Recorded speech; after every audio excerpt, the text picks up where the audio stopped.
ओम नमः शिवाय। मेरे शिव चैनल पर आप सबका स्वागत है। सबसे पहले तो आप सभी शिव भक्तों के चरणों में मेरा प्रणाम।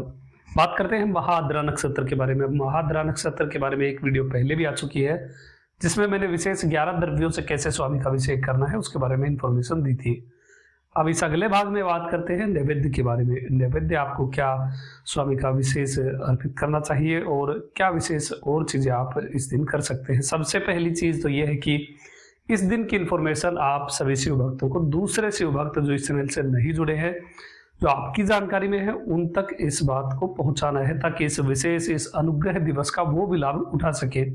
आपकी वजह से यदि कोई शिव भक्त इस विशेष दिन, इस अनुग्रह और कृपा के दिन शिव पूजन करता है तो आपको भी बहुत अधिक पुण्य प्राप्त होगा। इसलिए जरूरी नहीं कि आप वीडियो का लिंक शेयर करें, आप वर्बली भी या फोन करके या जब भी मिलें किसी से तो इस 27 दिसंबर के विशेष दिन के बारे में अवश्य ही बताएं। इस दिन शिवलिंग का दर्शन, शिव पूजन करना बहुत अधिक सौभाग्यशाली जो होते हैं, केवल उन्हीं को ये अवसर प्राप्त होता है।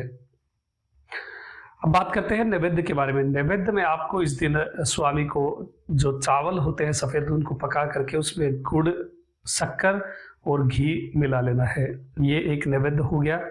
दूसरा नैवेद्य होगा इसमें फलों का, केले और नारियल आपको रख लेने हैं। और तीसरा नैवेद्य होगा सफेद मिठाई का। ये तीनों देखिए बहुत भव्य तरीके से, बहुत ही ज्यादा विशेष उत्सव है, इसलिए एक नैवेद्य नहीं, आपको 3 नैवेद्य स्वामी के सामने अर्पित करने हैं। अब इनमें से थोड़ा थोड़ा भाग आप लिंगम के ऊपर चढ़ा सकते हैं, बाकी का अलग रख लेना।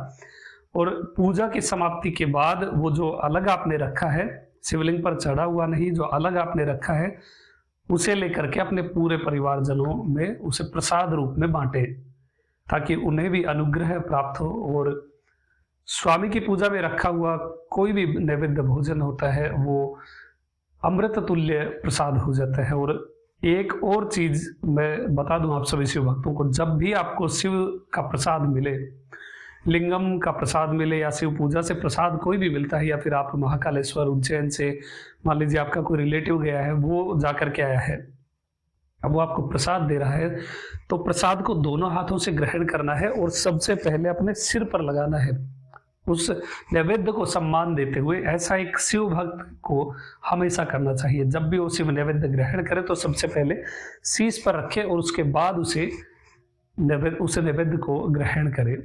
इससे स्वामी बहुत प्रसन्न होते हैं। ऐसा नहीं कि अज्ञानता में हो जाता है, ऐसा नहीं कि डायरेक्ट लिया और खा लिया, ऐसा नहीं।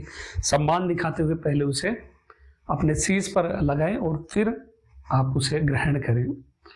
तो इस प्रसाद को अपने परिवारजनों के साथ या फिर आपके कोई मित्र वगैरह हैं उनको भी आप दे सकते हैं।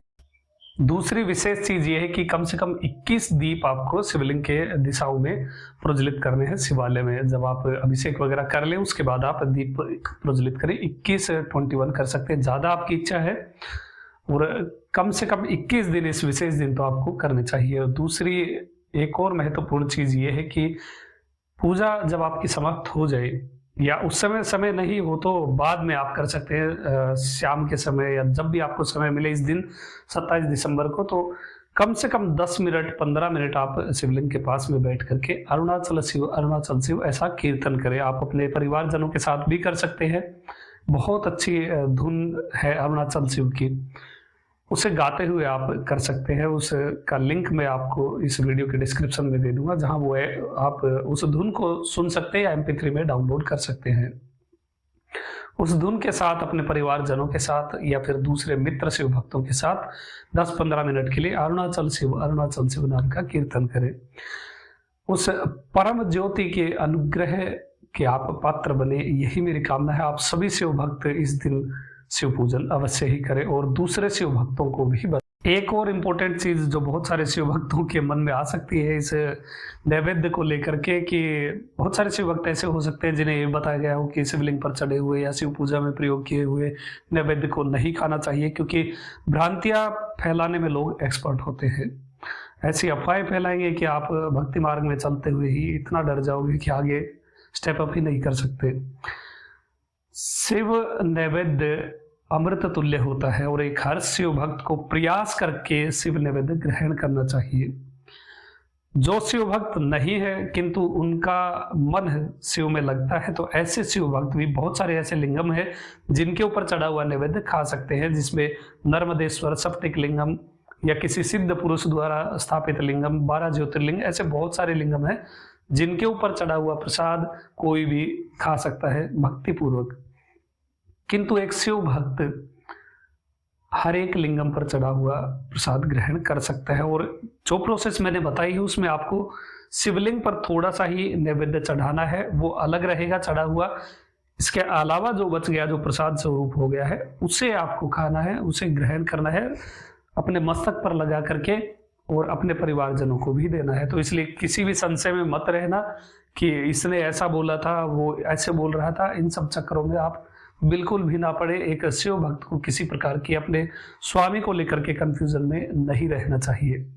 अभी तक के लिए इतना ही। आपका दिन शुभ हो, महादेव कृपा करे। अरुणाचल शिव। ओम नमः शिवाय।